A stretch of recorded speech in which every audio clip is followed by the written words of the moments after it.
Silaturahim alim ulama NU se-Jawa yang kali ini kebetulan diselenggarakan oleh wilayah NU Jawa Tengah.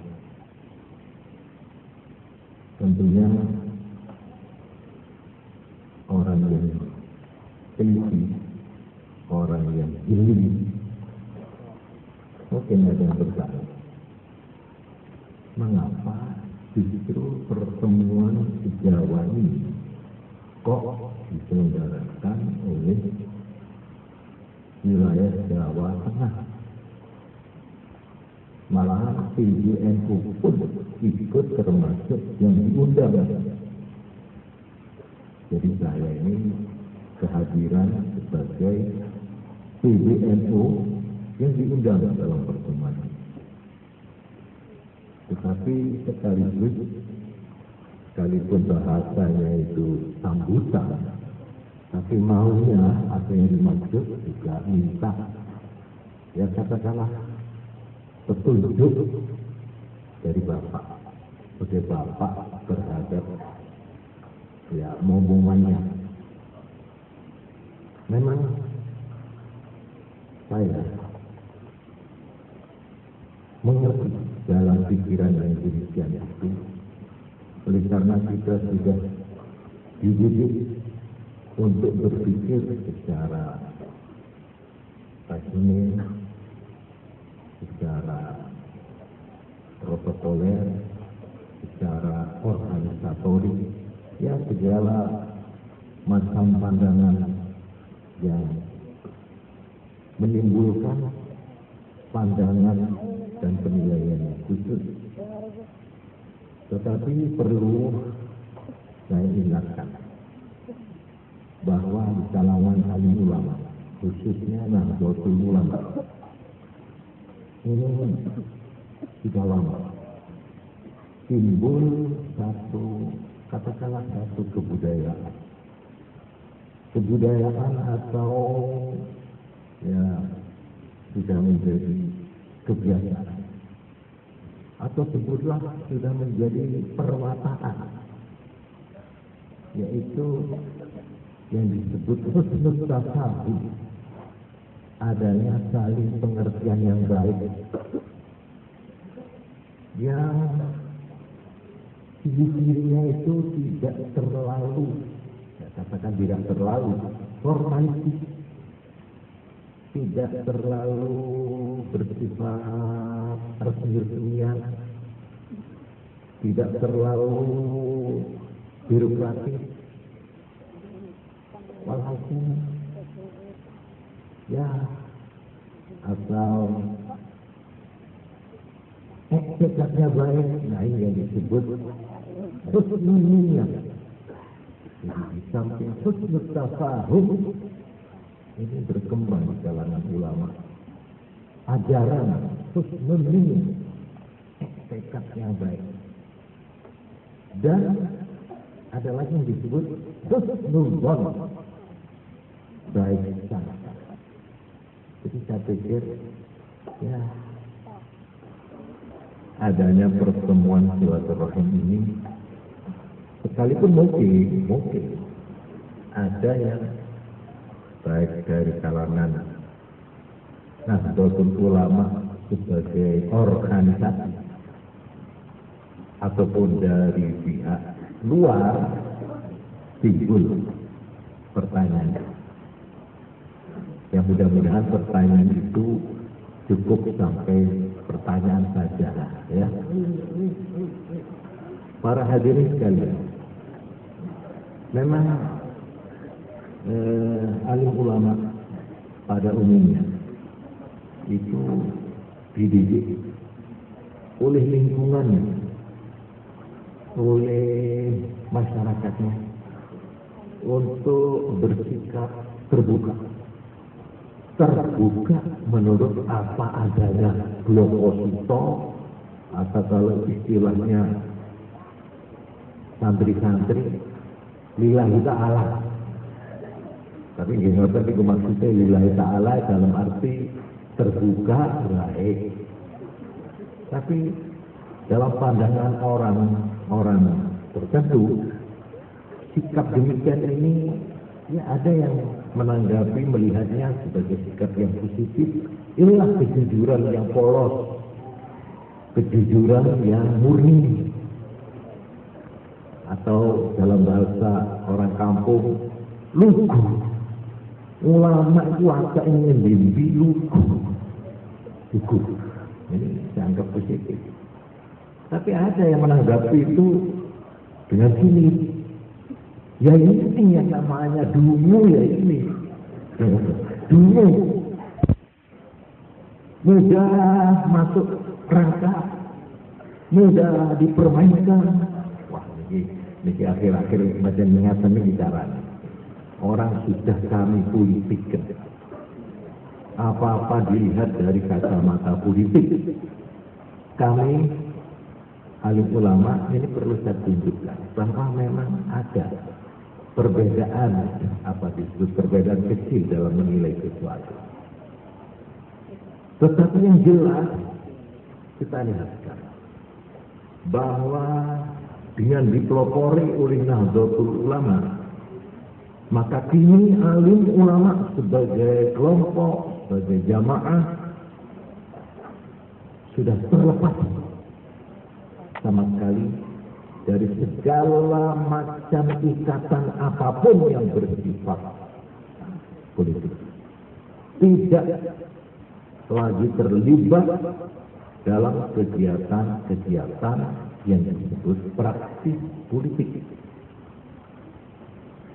Jadi dengan kata lain, alim ulama dengan dipelopori oleh NU sekarang ini sudah tidak lagi merupakan ulama golongan, bukan lagi, tetapi ulama bagi semua golongan. Inilah peristiwa yang saya anggap perlu dicatat.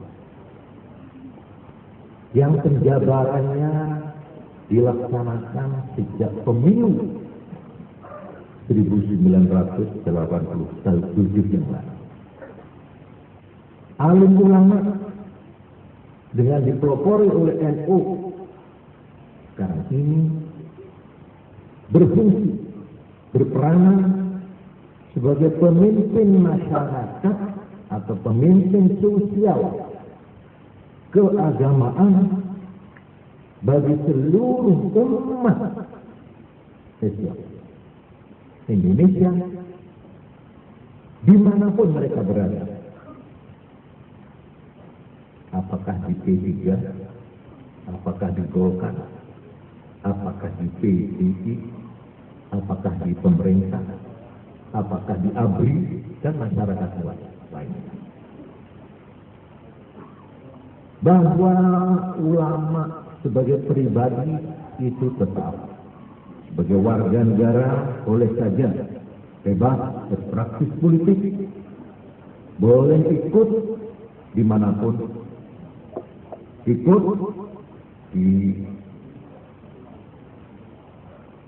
3 OPP, 3 organisasi peserta pemilu, 3 kontestan. Ulama ikut sebagai warga anggota ABRI di pemerintah.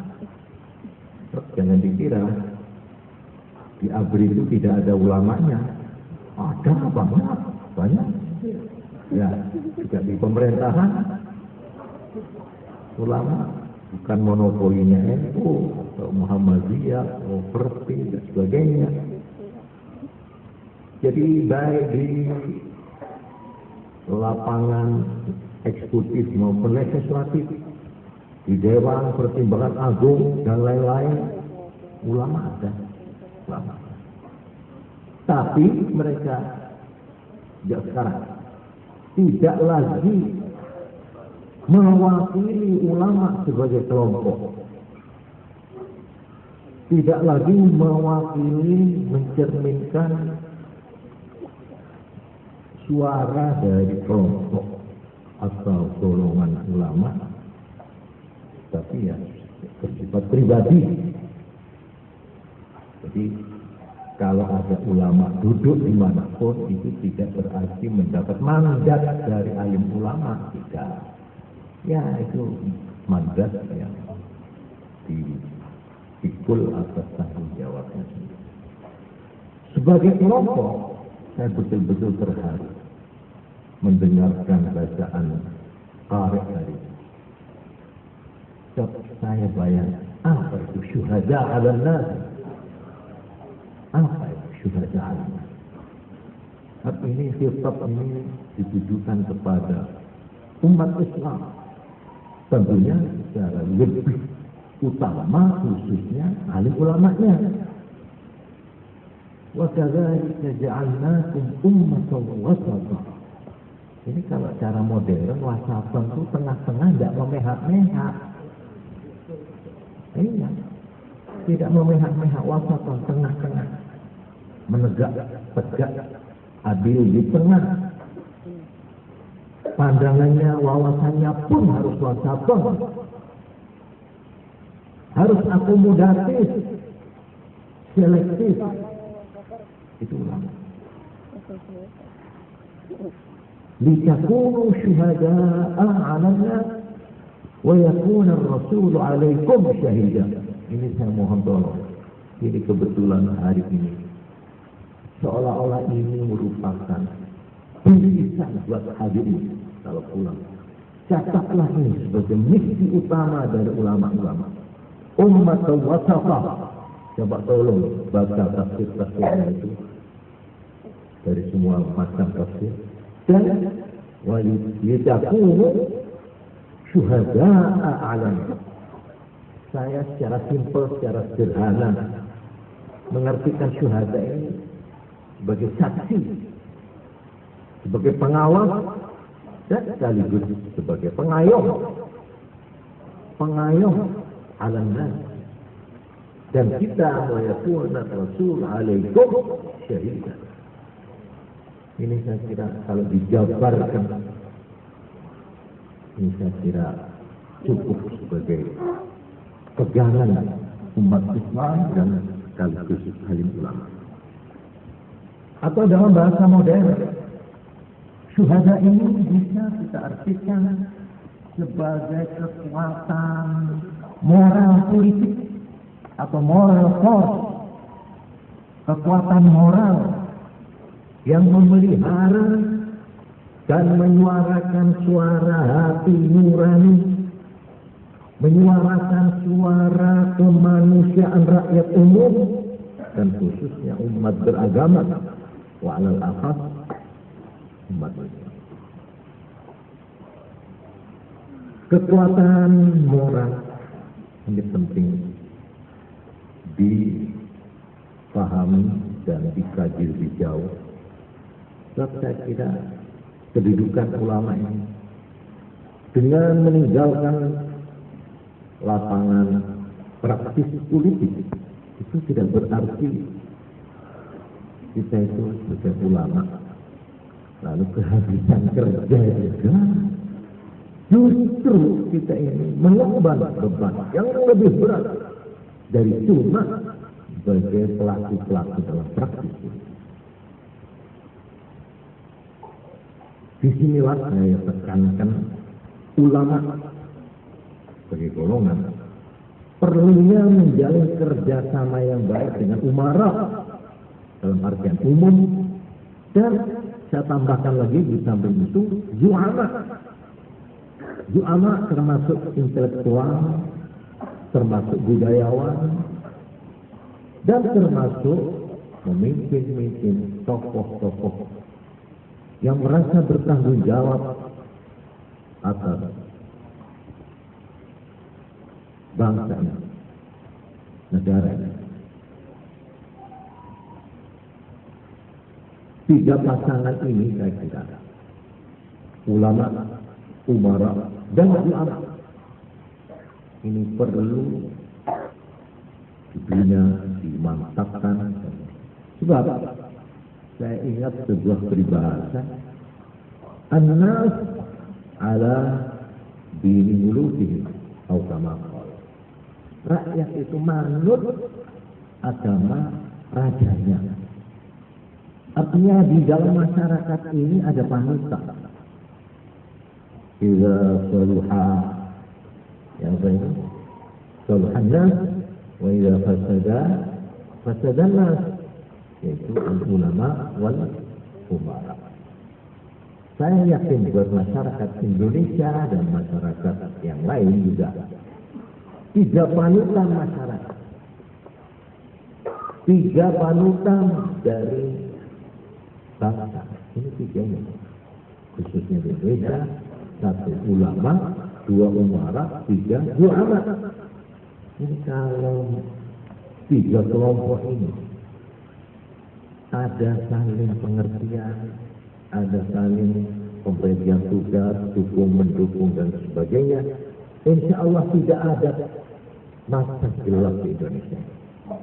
Insya Allah apapun, betapapun payahnya bidang-bidang yang lain, katakanlah terjadi krisis yang hebat, tapi asal jangan krisis tiga ini. Selama tiga ini terpadu dalam kerjasama yang jujur, yang yakin, insya Allah masa depan Indonesia umumnya dan masa depan umat Islam khususnya, insya Allah cerah dan penuh optimis. Para hadirin, kehidupan politik di Indonesia khususnya ini menjadi pertaruhan. Ini menjadi amanat yang terpikul khususnya di pundak ulama. Apakah ulama sebagai ulama atau ulama sebagai kekuatan moral?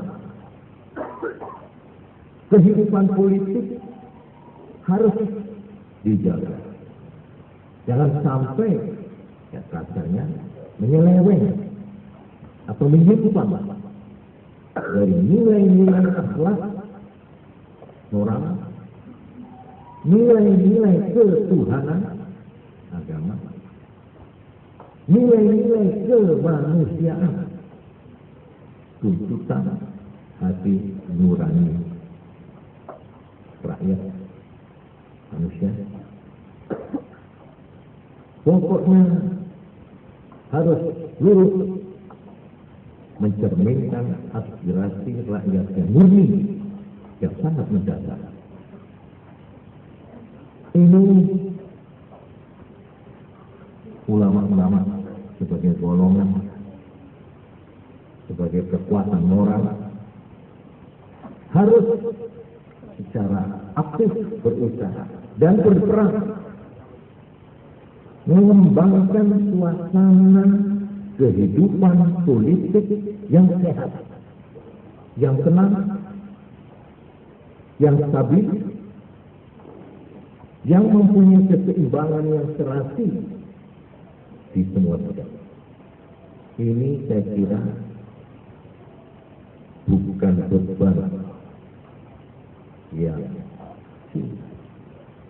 saya kira ini beban cukup berat.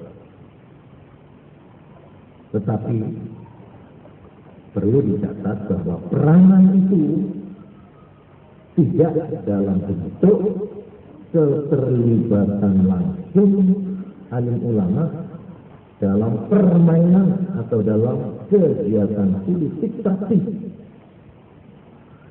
Nabi Muhammad SAW pernah bersabda, al-ulama umana'ullahi ala khalqih. Malah ada lagi yang dua-dua ini dari sahabat Anas bin Malik radhiyallahu anhu. Al-ulama umana'u ummati. Ulama adalah pengemban amanah dari Allah. Dia harus menyampaikan ajaran-ajaran Allah apa adanya, walau kana murra.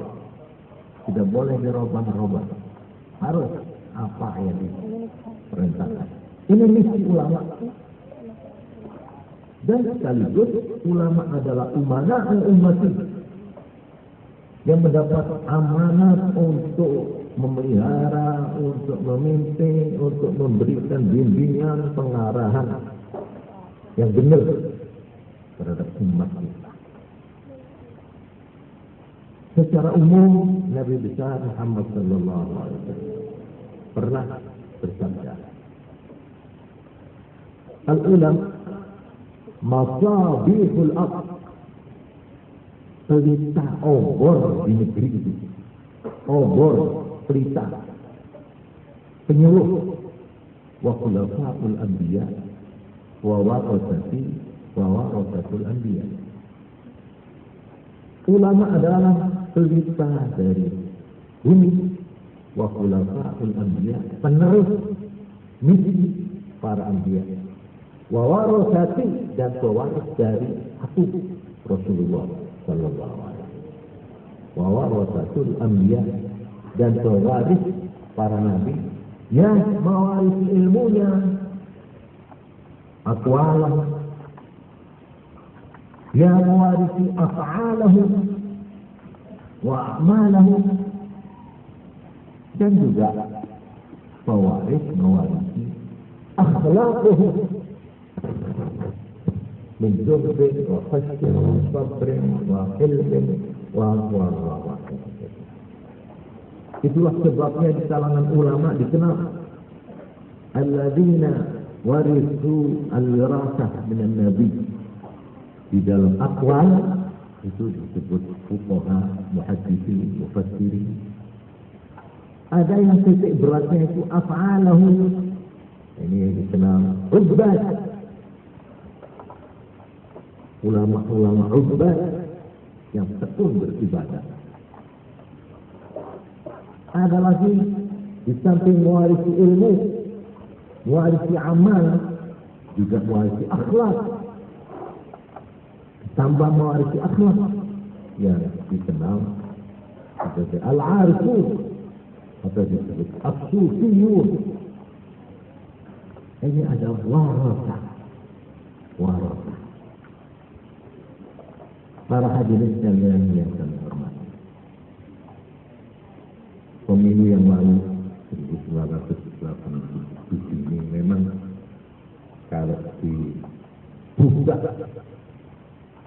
secara tuntas, ini merupakan pemilu yang lain daripada yang lain.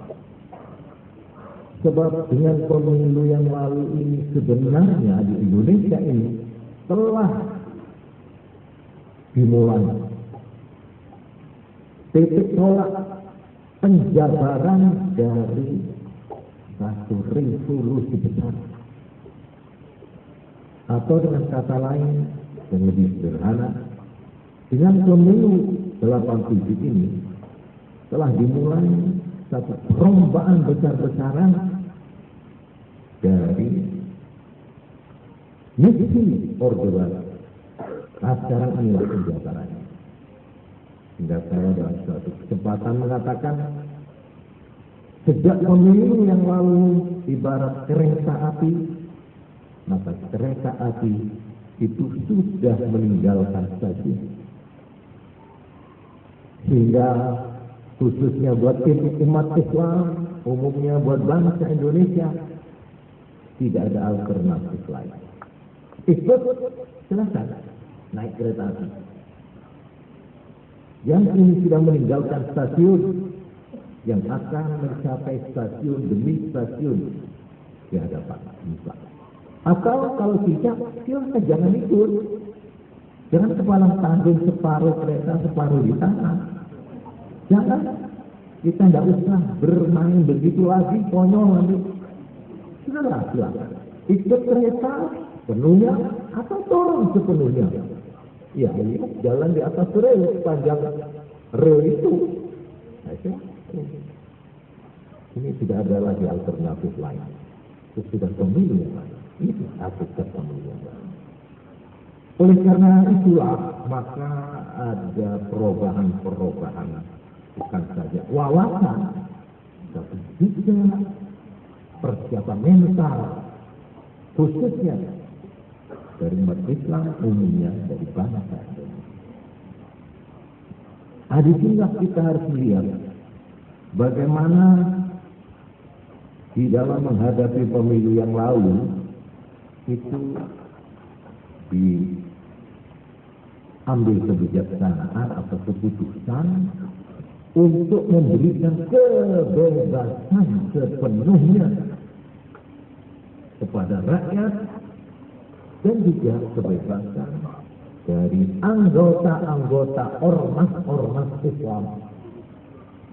Sebab ternyata semua ormas Islam bukan hanya NU, Muhammadiyah, MI, Muslimin Indonesia, SI, juga Persis, sama-sama membebaskan, tidak ada yang mengikat. Kamu harus memilih ini, harus memilih ini.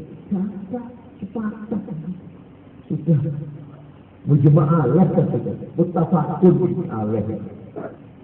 Cuma kedengarannya kok seperti cuma NU. Ya tak pikir. Ya Pak, betul NU itu ya semerambah. Jadi waktu situ ya perlu tak ngedorong. Ini loh saya. Walaupun yang paling ribut di NU, padahal kami mawon sama saya orang Muhammadiyah tersiksa. Apa ada kewajiban menunjuk ini. Kalau istilah saya 3B. Apa 3B? Bintang, Brie, Banteng, 3B itu B-nya ayo.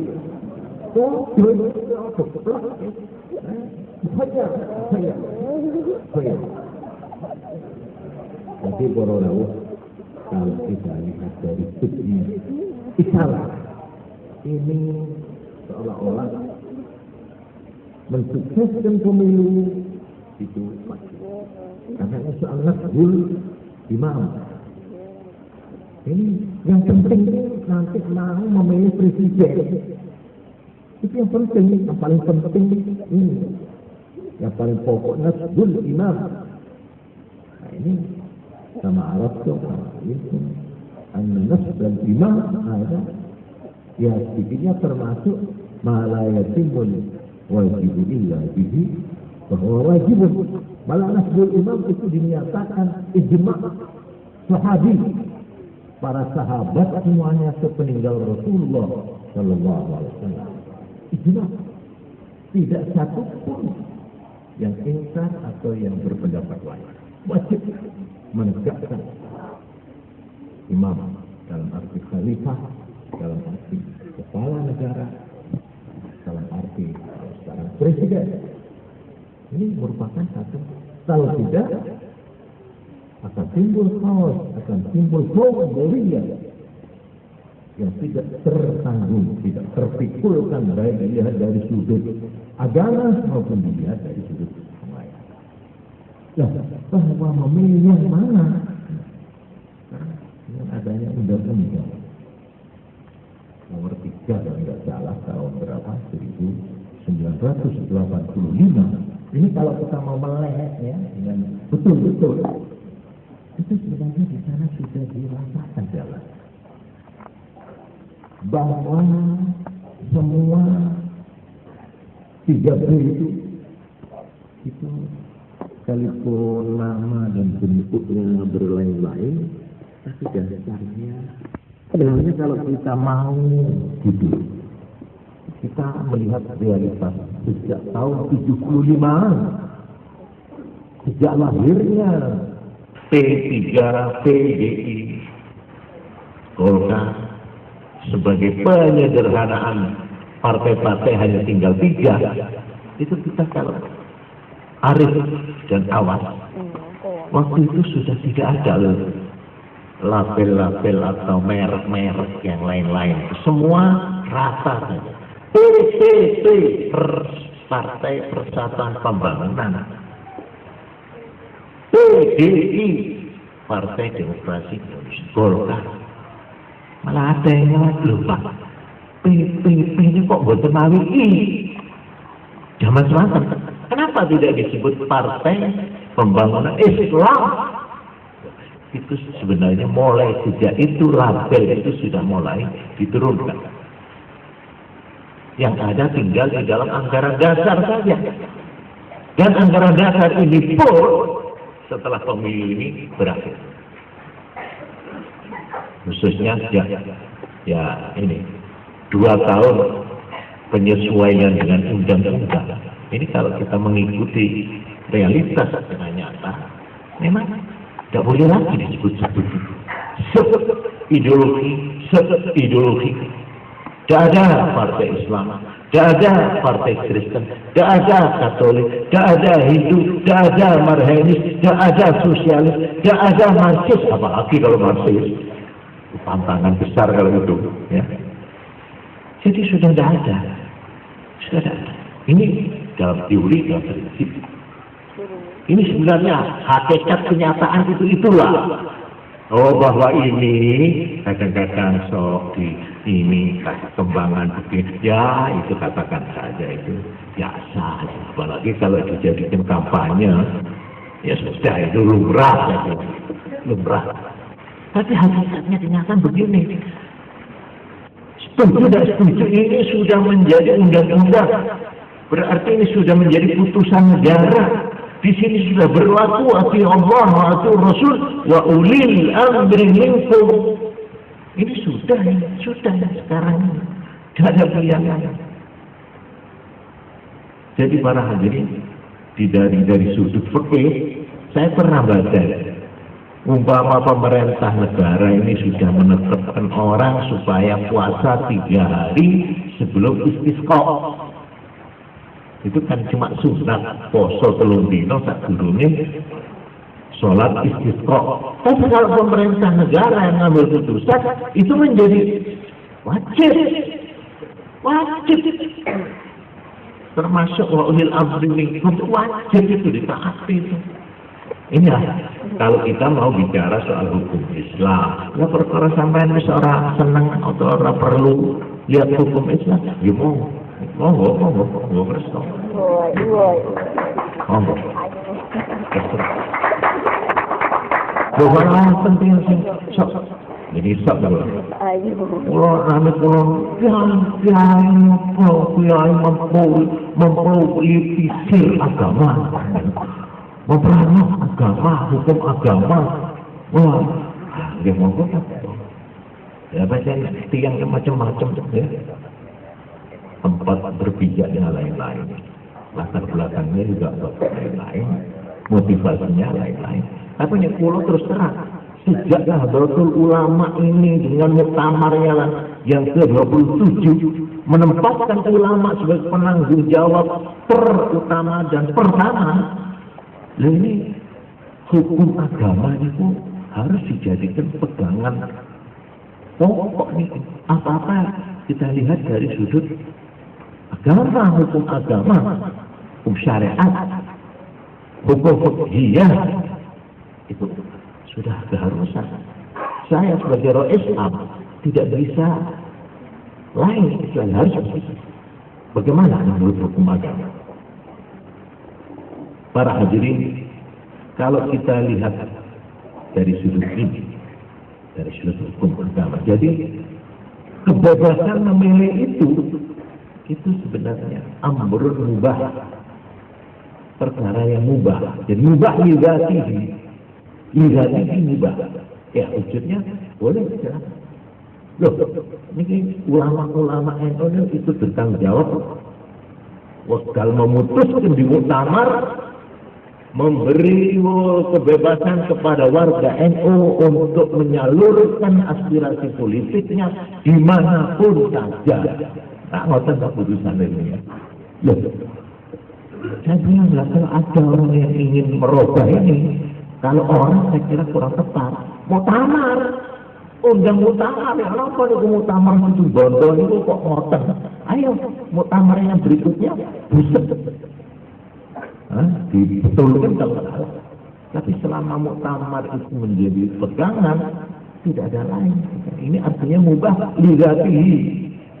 Wa amali ghairihi ilangan. Loh, ini barang mawon.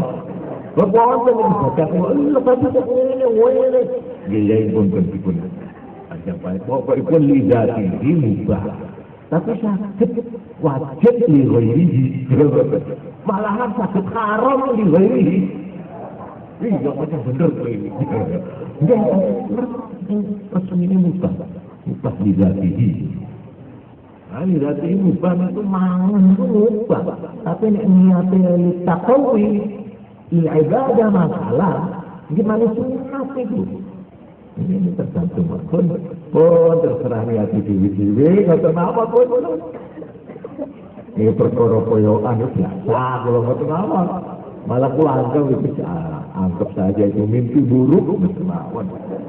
Saya itu berbar ya mimpi elek kalau Kanjeng Nabi mimpi ini pun elek terus kapure ngisi pintu. Alhamdulillah bersyukur. Alhamdulillah bersyukur. Tahu insyaallah gak apa-apa. Ya dilalah nalika zaman niku rame-rame kalau isi pintu. Itu lah. Ya yang muka-muka aku makili wong-wong NU kabeh ngoten pun. Muka-muka. Dapat para rawuh kebebasan ini kalau kita lihat dari segi hikmahnya yang positif ada dua. Satu, kebebasan ini untuk pertama kalinya umat Islam khususnya anggota NU ini mendapat peningkatan dalam arti pendidikan politik, pendewasaan. Biarnya itu terserah kuina, boleh tak anggap balik Surya wis resik. Ayah, bukhaya. Ini aku yang kata, no, ya sebelum tua, dia pak belum pun asam mesti, kalau miliki, kok tak jelas, kiranya orang pokok ya sih, monggo. Ya apa-apa ya tak guna, monggo jauh pokok. Jadi ini satu pendewasaan berpolitik di kalangan umat Islam dan di kalangan partai NU khususnya. Satu, nomor dua adalah hikmah yang besar. Yang ini mempunyai skup nasional, yaitu dengan dibebaskan anggota-anggota Orpol Islam, ormas Islam, untuk memilih yang mana saja. Sehingga dengan demikian orang-orang Islam yang selama ini bergabung dalam organisasi Islam sekarang berpencar. Ada Golkar, ada PDI, ada P3. Apa artinya? Artinya ini adalah merupakan satu proses integrasi, proses penyatuan diri dari umat Islam yang kemarin berkelompok di satu tempat, di organisasi Islam, sekarang menyatukan diri dalam penyatuan nasional Indonesia, dalam perjuangan bangsa ini. Atau dengan kata lain, sekarang tidak ada lagi golongan Islam yang eksklusif, yang menyendiri, yang berada di luar pagar. Orang menyatu menjadi satu di dalam kancahnya perjuangan bangsa. Ini satu hikmah yang besar yang harus kita catat. Para hadirin, ini pengertian ini membawa pengertian berikut, yaitu tentang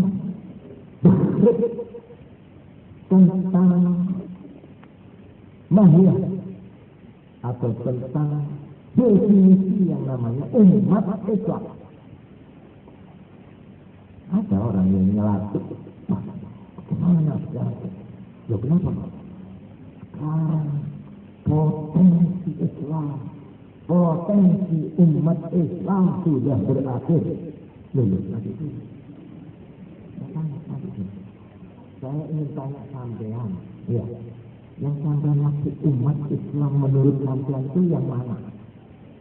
Umat Islam ini masa? Kiai mau tanya, betul-betul ini serius saya mau tanya, apa umat Islam yang ada di NU? Apa umat Islam yang di Muhammadiyah? Apa umat Islam yang ada di P3? Apa umat Islam yang di ormas-ormas kelompok-kelompok jamaah-jamaah itu? Itu kan pokoknya umat Islam. Loh, dengan pokoknya begitu. Kenapa? Gini, pertanyaan saya itu oleh karena menurut kenyataan, ini fakta. Waktu kita jujur mengenai perjuangan atas nama umat Islam, kelompok Islam, jamaah Islam, ini kenyataan. Ini terlepas dari penilaian pro dan kontra, tapi kenyataan. Zaman tahun 55 pemilihan pertama itu menunjukkan perolehan yang namanya kelompok Islam ini itu di total jumlah hasilnya pemilu waktu itu 43%. 43%. Dan berikutnya pemilu-pemilu seterusnya itu Indonesia belum pernah mencapai 50% perolehannya dari seluruh jumlah pemilih. Padahal selama ini kita sudah sepakat dan juga orang luar mengatakan bahwa bangsa Indonesia ini mayoritas adalah umat Islam. Bahwa umat Islam itu 90%-nya bangsa ini. Nah, kalau memang katakan saja perolehan kita kemarin itu 43%. Padahal kita mengatakan 90. Ya sekarang 90 dikurangi 43 itu berapa sisanya? Ya, katakanlah 43 ya kalau tidak salah. Hah? 47. Yang 47% itu gimana atau kemana? Oh iya, dan itu. Ini kenyataan ini. Ya perkara keinginan memang keinginan. Tapi kenyataan. Jadi maksudnya ini bagaimana? Di sini saya jelaskan. Nah, kalau yang sangat maksud umat Islam itu orang yang beriman, bersyahadat. Nah, itu betul. Yaitu 90%. Dan yang 90% ini kalau sampai katakan potensinya sudah berakhir, kurang benar, kurang tepat. Loh, kok apa? Nah, saya ingat ini waktu Pak AR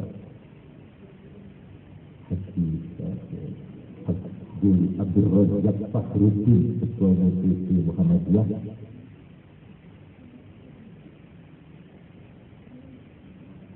itu di sana beliau mengatakan pemilu sebenarnya yang memenangkan umat Islam. Itu simpel saja kemenangan umat Islam. Tapi seperti juga. Jadi sekarang ini para hadirin, kalau kita melihat proses integrasi ini, berarti sekarang orang-orang Islam itu bertebaran di mana-mana. Itu juga Islam mayoritas lah. Itu umat Islam. Itu mayoritas. Ya mayoritas itu harus dibawa terus. Harus habis mayoritas. Ya, bertempat. Islam itu pernah waktu jadi pangdam Jakarta itu. Ya, terang-terang.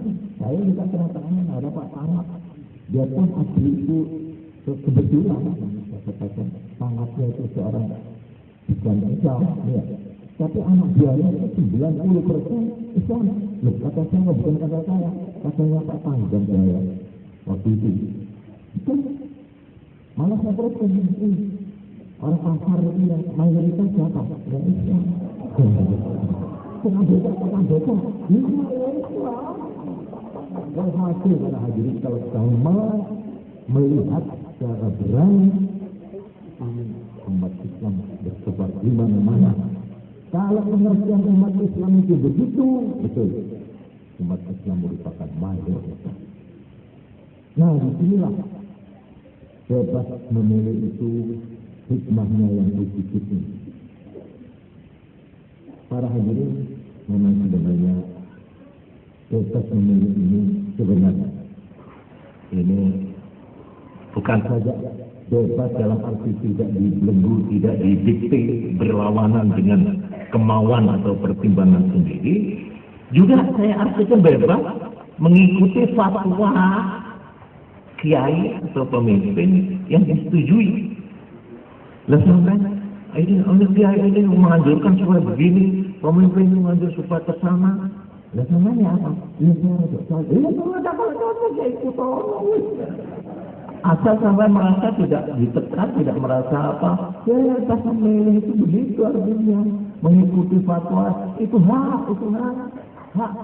Dan kalau ada orang NU, ada pemimpin NU, ada kiai NU, begitu, itu nggak usah nempuh-nempuh nyalah-nyalahin. Oh, itu memang diberi izin oleh muktamar saya. Nah, ada kok ini gitu. Iya Pak, ini halal itu. Halal, nggak apa-apa. Orang kan hibur lah, ini bisa orang usah koyok-koyok. Perkara ganjaran ya manut. In kanat hijratuhu ilallahi wa rasulihi. Ya fa hijratuhu ilallahi wa rasulihi. Wa kanat hijratuhu lidunya yusibuha. Aw imra'atin yankihuha. Hijratuhu ila ma hajara ilaih. Niku perkara niki lha mosok ngerti kula bener. Terserah wonge, terserah dikalah ae ku. Terus zaman Kanjeng Nabi sampai ana muhajir dipoyoki muhajir Ummi Khair. Karena piyambake enggak ada pacar namanya Ummi Khair, hijrah. Dijak kawin ning Mekah ora gelem. Dia pula macam niat tenang, dia melu hijrah aku main Kanjeng Nabi. Akhire lah kok ngincil nututi. Tapi gili merating yang Tuhan itu. Nggih. Akhire dikoyoki. Ada muhajir Ummi Khair. Ini dungo mawon mugi-mugi wong NU aja ana sing muhajir Ummi Khair. Kenapa? Nah ini soal niat itu betul betul. Tapi yang jelas ikhtilafu ummati rahmah. Ini loh, ini sing tegas gondeng. Kita ini sudah dididik cukup lama sebagai orang NU untuk berani hidup dalam berbeda, berani hidup dalam berbedaan dengan semangat saling pengertian dan dengan semangat persatuan.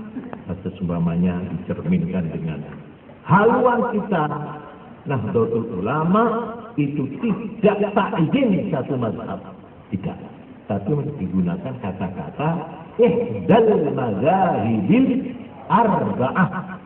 Jadi adanya ikhtilaf kita akui sebagai realitas dan kita tolerir.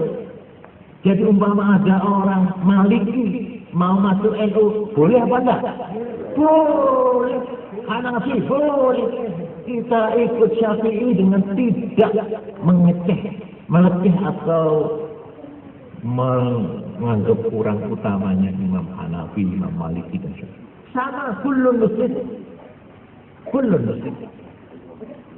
Jadi para hadirin, kita yang sekarang kata-kata yang lebih populer, boleh saja kita itu bineka asal tunggal ika, saya katakan dengan penuh kesadaran. Di negara ini betul negara persatuan, negara kesatuan. Tapi tidak berarti identitas suku, identitas daerah, identitas golongan ya katakanlah Sarah itu dalam arti kehadirannya boleh malah memperkuat identitas sebagai suku Minangkabau, suku boleh, kebudayaannya boleh, asal jangan membawa ujung atau kelanjutan perpecahan yang membahayakan persatuan dan kesatuan. Jadi adanya ikhtilaf itu kita sudah dilatih di dalam NU ini. Biasa. Malah baina Syafi'iyyin sendiri itu juga cukup banyak. Bainal Ramli, Bainal Nawawi, Warafi'i, Bainal ini, Ibnu Hajar ini. Ya macam itu. Ini pun penjenengan yang ngali zaman kemarin. Ini antara ulama-ulama NU bab kentongan, bab beduk, bab niku lonceng. Ramai. Pokoknya sampean melihat dengan mata yang pesimis, kiamat dangu. Yang wujudnya bontong itu. Malah seger. Nah ini loh, hikmah ini. Kalau percaya, wa masyarallah. Jadi ini kuatan penjelata itu. Wallahu khairul makirin. NU kenyang dipoyoki. Kenyang dalam tepi bahaya. Kenyang. Tapi dilalah dari Jawa. Kok barbaran ini kok tambah seger. Wah, nek ngono aku sekolah nang Solo, aku tak tekoni Solo nek ngono. Insyaallah ke NU-annya orang-orang NU dimanapun mereka berada. Apa di dalam induk organisasi NU, apa di Golkar, apa di P3, apa di PDI, apa tidak di tiga-tiganya, insyaallah ikatan atau NU perbindingnya, pertalian, rabitah, jami'ah, bainana nahdi, insyaallah aqwa.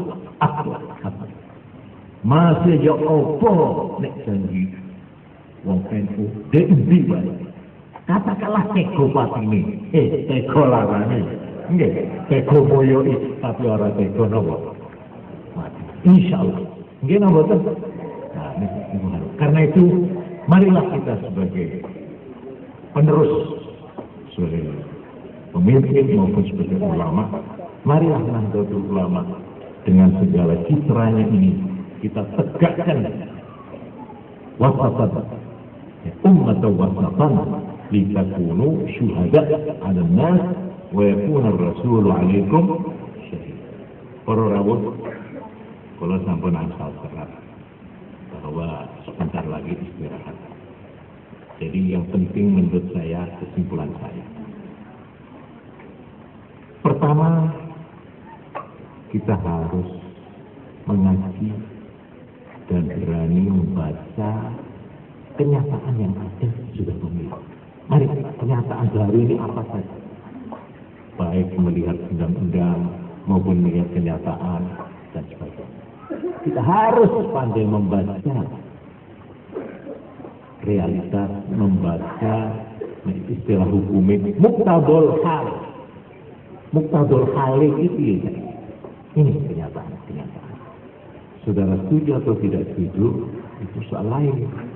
Soal melihat ini yang ideal begini, yang ideal boleh, tapi kenyataan ini harus dibaca. Atau dengan kata lain kita harus berani membaca. Orang punya mau, orang punya pikiran, orang lain kalau kita masih mau bergaul. Nah kalau nyepi ini gunung ya terserah. Kita cukup membaca niat kita sendiri saja. Tapi kalau kita hidup dalam apalagi masyarakat yang majmur ini, kita harus pandai-pandai melihat. Jangan hanya membaca kemauan sendiri saja, apalagi mau mendiktikan, mau mendesakkan, mau memaksakan kemauan diri sendiri saja. Saya cobalah bagaimana ibarat orang itu, marilah kita mempunyai husnul tafahum. Ya, kalau kita teruskan tadi apa? Husnul niyah dan husnul dzan. Ya, itu perlu. Memang berat. Wah, tapi pokoknya Pak jangan usah, bukan usah. Dia tetap waspada itu. Tapi dalam arti bergaul itu kedah. Husnul tafahum husnul niyat dan husnul doa. Nggih pancen wonten nyawuh. Wonten lho hadis apa makalah ihtarisu minan nasi bisu ilham lho saestu ta. Niku hadis apa makalah tapi niku wonten lho. Wah, niku. Tapi nyatane kiai-kiai kok mboten nate nganggo. Para hadirin, baiklah saya kira untuk mengakhiri ini saya ingin sebagai rakyat Islam pada jajaran seluruh jajaran NU ingin 3 yang saya ingin titipkan sebagai pegangan dalam perjuangan menghadapi masa-masa pasca pemilu, masa-masa yang akan datang. Yaitu yang saya singgung tadi, pertama, kita harus bersikap akomodatif. Dalam arti menampung aspirasi dan berani serta cermat melihat realitas atau kenyataan-kenyataan yang ada di sekeliling kita. Ada apa? Apa yang berjalan? Kita harus pandai membaca pikiran dan kemauan pihak lain. Jangan hanya tahu dan memakai kehendak sendiri secara sepihak. Tapi dalam pada itu, kita mempunyai pendirian dan prinsip yang tegas dan jelas.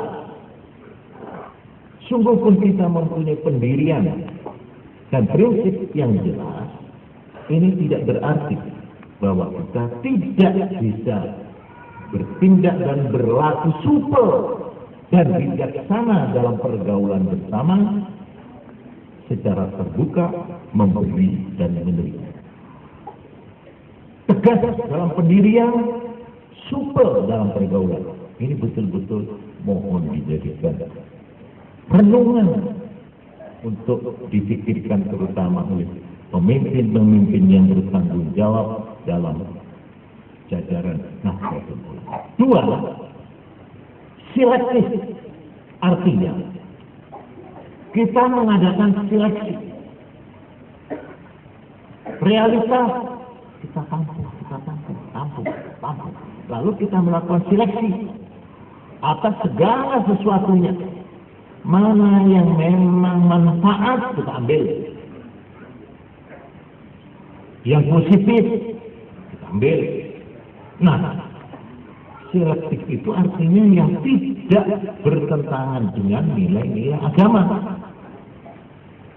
Kalau bertentangan dengan nilai-nilai agama, bertentangan dengan nilai-nilai moral, akhlak, bertentangan dengan kepentingan umum atau kepentingan nasional, nah, dengan cara yang bijaksana. Yang ketiga, integratif. Integratif dalam arti kita menyatu dengan perjuangan bangsa, menyatu dengan bangsa, menyatu dengan masyarakat dan kepentingan negara. Kita mempunyai atau berorientasi kepada 2 kepentingan secara serempak. Ini saya ucapkan sebagai rakyat Islam. Kepentingan agama tanpa merugikan kepentingan nasional. Sekaligus kepentingan nasional tanpa merugikan agama. Para hadirin, di dalam sebuah sabda Rasulullah SAW, ini saya jadikan penutup. Ada rawahul Hakim fil Mustadrak wa qala sahihul isnad. Qala Rasulullah sallallahu alaihi wasallam, man kanat 'indahu nasihatun li dhi sultan siapa yang mempunyai saran atau kritik pada orang atau pihak yang berkuasa, fala yukallimhu biha alaniyatan, fala yukallimhu biha alaniyatan, jangan diucapkan secara demonstratif sehingga mengganggu stabilitas nasional sampai mengganggu wibawa pemerintah.